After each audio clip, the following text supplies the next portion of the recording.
Good morning, Year 11s. Can we all just take a moment to realise that I'm recording this before the drop-in session on Thursday, so I don't know what's happened yet.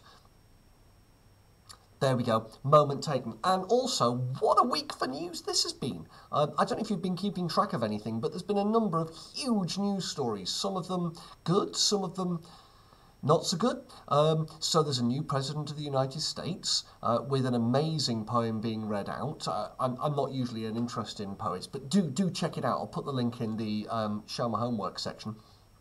And that happened on Wednesday night. And there was the news story on Thursday morning about how coronavirus infections aren't falling as quickly as they'd hoped, or might not be falling at all, despite the lockdown. Slightly terrifying. And so, yeah, it seems like, yeah, let's just go on and go through the answers of the quiz, shall we? Normalcy. So, let's start with the answers. First question. 10 Nepali climbers set a new world record by becoming the first to reach the summit of the world's second highest mountain. What's the second highest mountain called? And thank you to the brother of Toby on this one. It is indeed K2. It's only 200 metres shorter than Everest. Shorter than. It's a funny way of putting it. It's part of the Karakoram range that straddles the Pakistan-China border. I did not know that bit. Dozens of climbers have been on the 8,611 metre mountain this winter, hoping to achieve the same feat. True or false, as of Monday, anyone flying into the United Kingdom from overseas will have to show proof of a negative COVID test before setting off, and it's true. The move comes as a ban on travellers from South America and Portugal came into force on Friday, yeah, it was followed by the closing of all travel corridors. There is no way you can come into the country now without being asked to isolate. No, asked. There are still exemptions for business and for rich people. I'm not even joking. True or false, according to the United Nations, 2020 was the world's equal hottest year on record. It's true.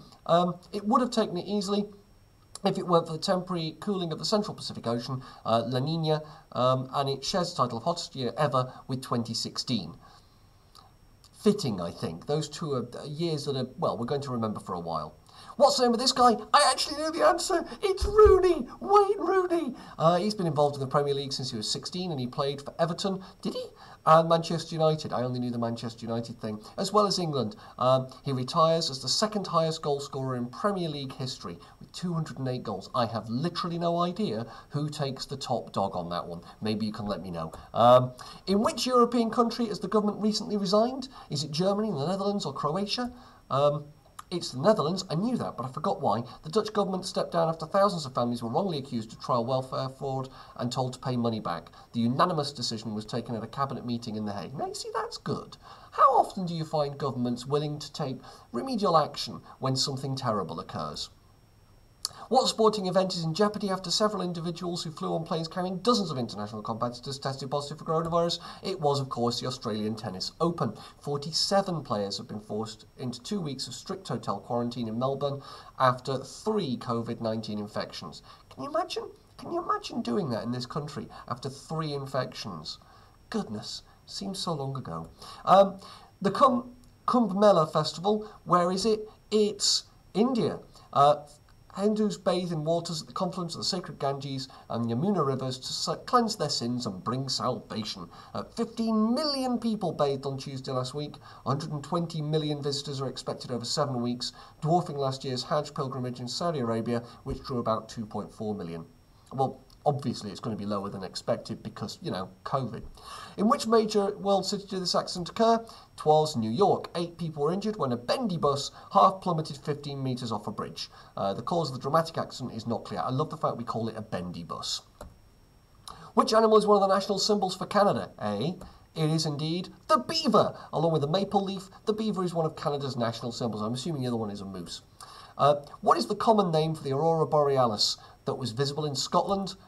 It's the Northern Lights. That wasn't that hard. Shimmering waves of light when atoms in the Earth's high-altitude atmosphere collide with energetic charged particles from the sun.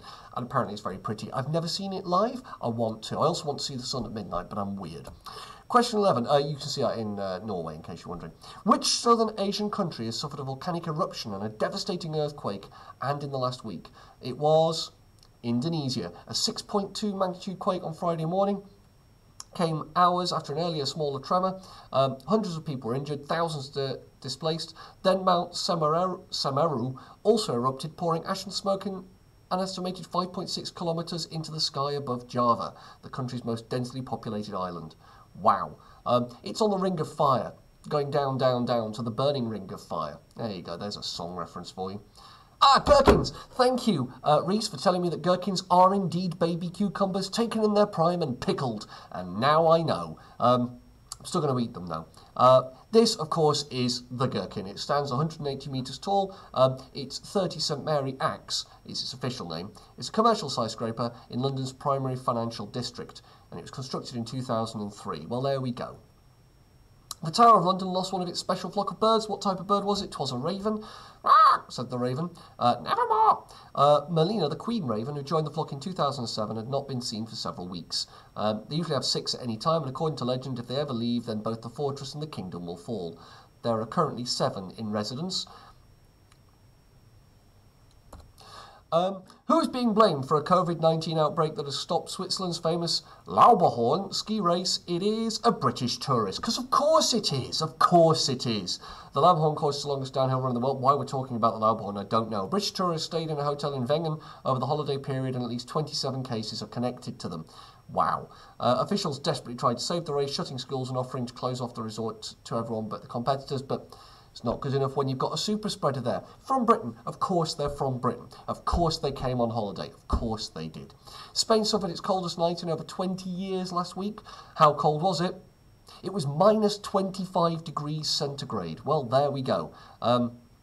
Deep freeze followed the previous weekend's heavy snow. Molina de Aragon, where the coldest overnight temperature was recorded, is 197 kilometres northeast of Madrid. It lived up to its nickname, the Spanish Siberia. I didn't know that. This flag I thought I knew, and then I second-guessed myself. Let's see if I was right. It is indeed Colombia. Well done, those of you that got that one. What did a UK lorry driver have taken off him in an already infamous post-Brexit situation last week? 'Twas his ham sandwiches, because basically you're not allowed to bring in meat and dairy products on personal imports, which we knew about. And we actually, Britain actually pushed for that to be a rule on EU borders. Well done us! Because now we're an EU border. Isn't that great? It was primarily to protect the, believe it or not, ham sandwiches of British truckers that we did that. For what reason was Donald Trump impeached for a second time? Well, this one's interesting. It's incitement of insurrection. Basically, he gave a speech in which he told his supporters to march and show strength because you don't gain power by showing weakness, and in which his personal lawyer, Rudy Giuliani, said, let's get trial by combat. And there we go. I love the fact that this sort of sidesteps the obvious evidence that he totally did it.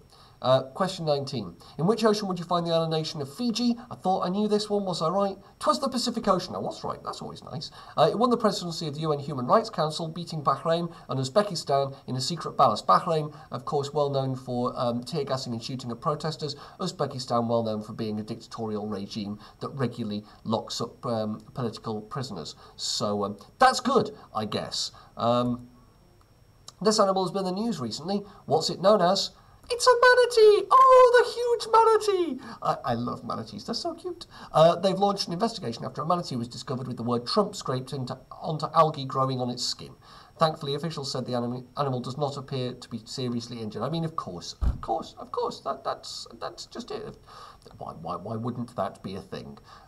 So, at the end of a tumultuous week, I hope we did all right. I once again don't know the answers before I go through them, so when you read the Show My Homework, it will have the figures and likely the description to this video too. Have a lovely Friday, Year 11. I look forward to seeing you in the new week.